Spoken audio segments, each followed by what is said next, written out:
Hello everyone and welcome to the 7th part of this MOOC dedicated to hydrocracking. In the first two parts, the lore of the hydrocracker was recalled and we spoke about the feed characteristics. The first steps of the process consisting in heating up the feed was described and we spoke about the chemical reactions and associated yields. Let's now go back to the process.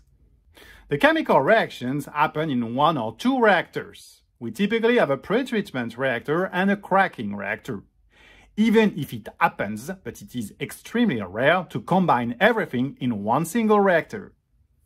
So, we start by entering the pretreatment reactor. In this first reactor, 1 weight% of hydrogen compared to the feed is typically consumed.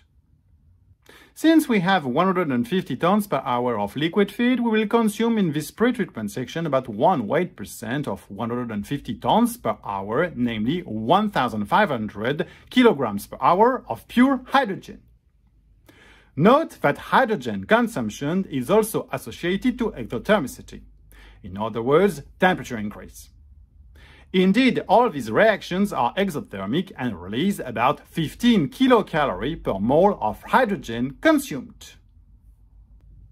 Since we consume about 1,500 kilograms per hour of pure hydrogen in this pretreatment reactor, or 750 kilomoles per hour, since the molecular weight of hydrogen is 2 grams per mole, this leads to an exothermicity of about 11 gigacalories per hour.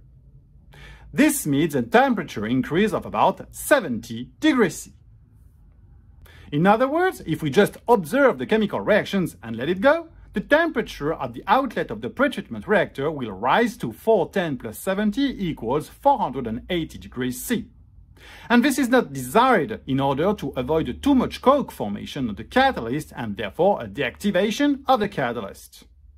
We are typically limited at around 415 degrees C. But then, how to limit this temperature? To limit this temperature, cold gas injection or quench is used to cool down the reactor. This cold gas comes from the recycled gas compressor that will be detailed a little later. This gas is at a temperature of about 90 degrees C and is hydrogen-rich gas. And to hold this maximum temperature of 415 degrees C, it is necessary to inject about 15 tons per hour of quench gas.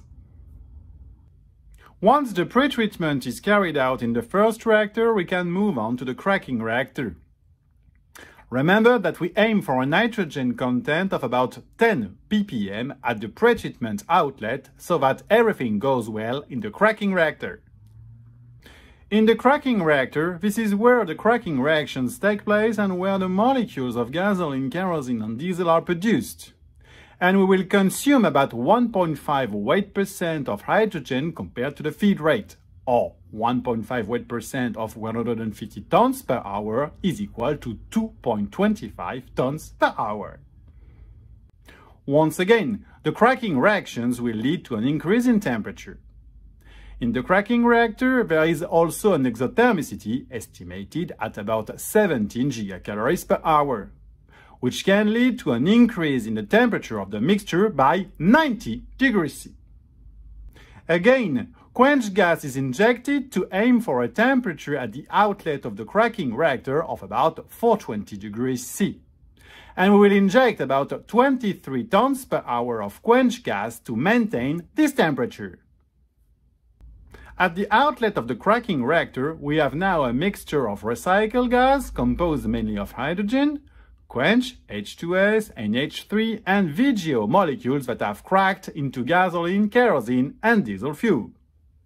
Logically, hydrocarbon molecules are much lighter than VGO molecules, which means that we have a stream at the outlet of the reactor consisting of about 5 weight% of liquid and 95 weight% of gas. We are very close to a total vaporization at the reactor outlet.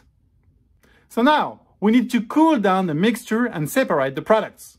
See you in the 8th video of this MOOC dedicated to hydrocracking. See you very soon for the next part. Bye bye!